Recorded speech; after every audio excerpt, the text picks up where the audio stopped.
NCAA Division III post-game press conference from the national semifinals. Joined by Stevens Institute of Technology head coach Patrick Dorwalski and student athletes Alexander Carpenter, Gabe Shankweiler, David Lehman. Coach, if you could provide us an opening statement from today's match. Well, I thought we played a great match. Taking them 28-26 in the third. I think that was definitely probably their toughest competitor so far in the tournament. I think the guys played great. They never gave up. Very, very happy, very proud of them. Gabe, just talk about what it says about your team's resolve after going down in the first two sets. You really took it to them early in that third set. What it says about your group's resolve. Yeah, at any point, we were not embarrassed during this match. We were just telling ourselves going out swinging, going down hard, going out swinging. We're not going to step back and lean back and play soft or timid at all. It's not how you're going to win a match against a high-level team. David, Springfield came into the match leading the country in opponents' hitting percentage. You guys did a nice job today, hitting 234. You finished with 11 kills. Talk about offensively the rhythm you guys got into tonight. Well, we just said that if we come out swinging hard, then we'll be able to find the court, and that's just what we did. We came out that first set. It was back and forth early. It was kill, kill, kill, and we just continued to swing hard and find the court. So that's all we had to do. Alex, you came into that third set and really provided a nice spark off the bench. Talk about for you what it was like competing on the national stage this weekend. It was definitely an honor. It was an honor playing behind Tom and Jordan all year. Just to get out there and help make a difference for my team was huge for me, and I hope it made a difference for the team. Yeah, Gabe, what does a team have to absolutely do at a high level against that team to beat them? If it's just one thing, but if you were to put together a scouting report, this has got to be done really well. What does that do? Very huge serve and pass game. Earlier in the season when they faced MIT, Springfield did not show up on the service line. MIT took advantage of that, and they were able to take it back to them and give an offense. When we were able to pass well, get a good offense together, our offense was firing on all cylinders. Like you said, we hit pretty good against a team that holds teams to very low hitting percentages, but that's because our serve and pass game did step up a little bit, but it just wasn't there to that level to get these sets. Yeah, and David, when you play a match like this, just feels like every tiny little mistake gets magnified. Do you feel that as a player when you take them on? They got a crowd behind them, etc. Does it become that kind of match, different than many other high-level matches you play? Yeah, I'm not going to lie. This game was different than any other one. And the first and second set, we kind of were more involved with the crowd and involved with the environment. And then the third set, we kind of said to ourselves, it's now or never. And we just said, this may be the last time we're going to have this opportunity to play with each other. Let's go out there, let's have fun, and let's just have no regrets. And that's what we did, and I think it showed. So, yes, there is a different environment, but we were able to overcome it, I feel. And Alex, as you come in, try to make an impact up front. When you're trying to stop Vega's back row attacks, just tell me about just stopping that entire concept that could change the match for a team's favor, and just as a middle in general for yourself and any team to try to do that. What are the challenges there, and what does a middle have to do to at least contain that? Obviously, that's a really strong offensive weapon for Springfield, and going into the match, we knew that. It was something we were prepared for. I think the key thing for kind of dealing with an attack like that out of the middle is keeping your hands high, being ready for both the middle to swing as well as the pick. And I think we improved throughout the match, and I think we forced them away from the bick and forced their pin hitters to do something.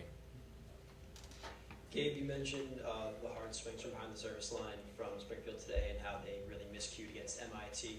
Can you just speak upon Tucker Evans' performance today? He had 5 service aces. Yeah, he was great from the service line. Before the match, when we were charting everybody's serves, we knew pretty much where their hitting fans were, and Tucker's was all over the court. It was pretty good. First couple times he got us, we were not looking at his arm swing. We were just looking at the ball straight up. Then once we started keying on his arm swing, when he was slowing it down during his jump, we knew he was coming short, but still a very versatile server. When you can't perform well from the serve receive, that's really hard setting up your offense. So good to them. They really beat us on the stat line in that one. And Alexander, you guys had 8 total team blocks to Springfield's 4 today. Can you just talk to me kind of how you went about beating their blockers to the spot and how your wall went about beating their hitters and getting up in their face? Yeah, we watched them heavily before the match, both real play and video play. We tracked their hits. We knew it was coming, and we set up blocks to defend against it, and I think we did a pretty good job of that. And David, I noticed early on in the first set, I saw Nico Lambert go on and reposition a couple guys and really start taking control. Can you speak upon what it's been like to play with somebody who's ready to take control at any moment during the game? Well, we run a unique 2 libero system where one libero does serve receive and the other does defense, and that allows the defense libero, when he's off, to have more time to think about what's going to happen and to see what's going on from a different angle, and that allows him to come back on the court and really tell us what's going to happen, like what their tendencies are, and that has really helped us, at least me personally, this year, and I feel it is beneficial. Gabe, going back to the block, you guys put up 8 blocks today.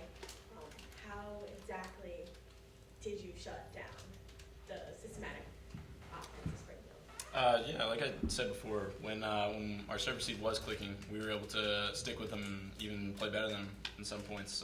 Like stat sheet says, we outblocked them 8-4. That goes to contest or it goes to our coaches. Very good scouting report, a lot of commitment from the team in film sessions and the little time that we had, 24 hours. But yeah, we were able to key on them pretty hard, and we were able to get them out of system a little bit from our serve and also set up our blocks and our defense well behind that.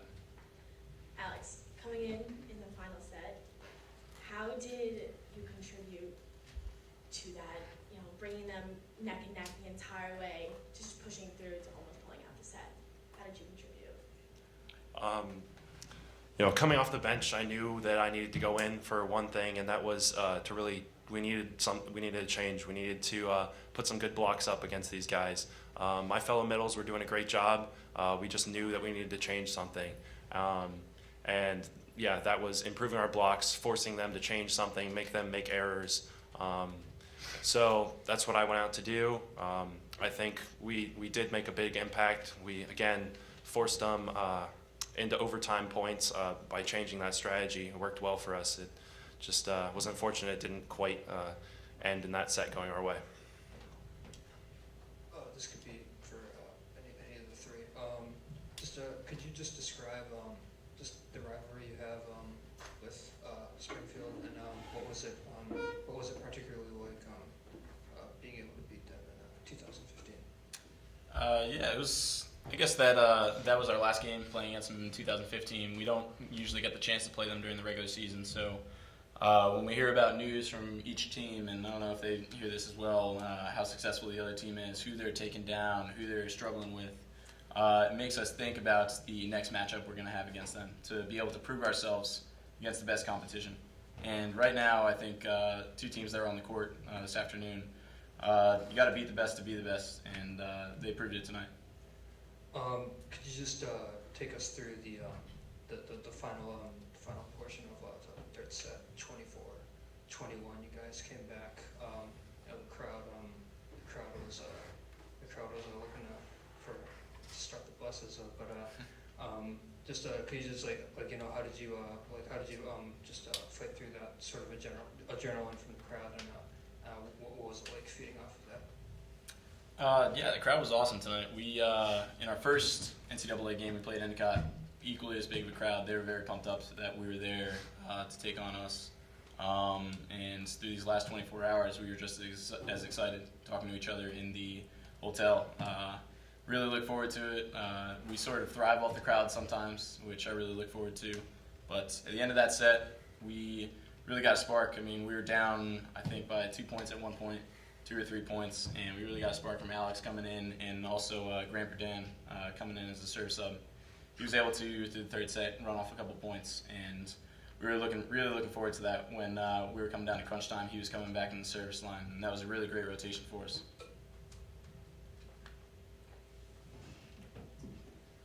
Coach, Springfield and the schools had an unprecedented run of success in the past 10 years or so. You've seen them now, you've seen them years past in the tournament. Is there one thing you take away when you watch them play or watch how they work that contributes to that dynasty that they've built? Well, I think they do a great job recruiting. They've got some great athletes on the team. It's a very strong tradition here. All your sports, we do play you in other sports occasionally as well. So, if you've got the right athletes, and that helps a lot. I think he does a good job with that. Coach, last question. 3 straight trips to the NCAA Final Four for your program, and the way these student athletes have handled themselves.